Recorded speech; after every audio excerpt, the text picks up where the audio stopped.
Happy birthday to me.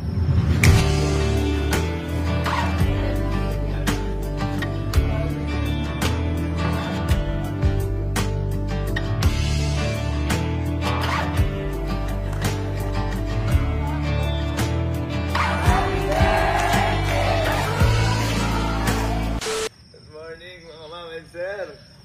And happy birthday to me. 28 na ako. Ano nangyari? Sobrang bilis. Parang tanda-tanda ko pa yung mga nangyari sa akin ng bata pa.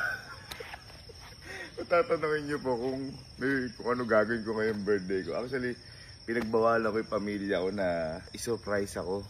O kahit na anong parang regalo na mag-arbo. Pinagbawalan ko talaga. Kasi may plano ko ngayong birthday ko. At ang plano ko ngayong birthday ko pag-usapan nga natin. Paano ba nangyari? Bakit ba naging 28 na kabuta? Paano nangyari? Dalawa na lang? 30?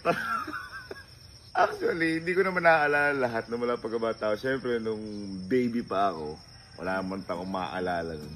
Pero lagi may kinakwento sa akin si mama at papa nun na kasi panganay ako, ang hirap daw magpalaki ng unang anak dahil dito na lang nangyayari yung ayan yung ang hirap maggatas, diaper, kaya parang sa part na yon mahirap pero masarap. Yun yung diba sinasabi ng mga magulang natin, sana wag ka muna lumaki, ganyan, kasi para may baby pa rin kami. Kasi yung 28 na ako. Naisip ko lang bigla na sana pala nung time na yun, kahit na ano lang, yung puro saya lang, yung kahit papaano, kahit na ilang oras lang o isang araw lang, mawala yung pag-aalala nila na yung pag-aalala nila about sa gatas, sa diaper ko, yung mga ganun.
Sorry, nagkukwento pa. Ayun, siyempre, pagkatapos ko yung baby ko, lalaki ka na. Hindi naman pipili paglaki. Naging batang makulit ka na yan. Ito na yung nahihilig tayo sa mga chocolate, sa mga laruan. Ito na yung mahilig tayo, iiyakin tayo, yung kinukur tayo singit ng magulang natin. Naalala ko nun, speaking of laruan. Meron ako isang laruan nun, parang si Psyduck ba yun? O basta parang Gundam, parang robot siya. Gustong gusto kong nilalaro yun kasi binili sa akin ni mama at papa yun. Ngayon parang yung naging comfort toy ko na kapag matutulog ako, dapat lahi ko siyang kaakap, kahit matigas, ganyan. Siyempre yun yung kahit anong laruan nun, magiging masaya ka pag bata ka nun. Siyempre pag mga babae, yan ang mapakasar yung mga Barbie, mga ganyan. Sa mga lalaki naman, di pwedeng mawala yung hindi pwedeng mawala yan. Kaya, naisip ko lang bigla noon, siguro ako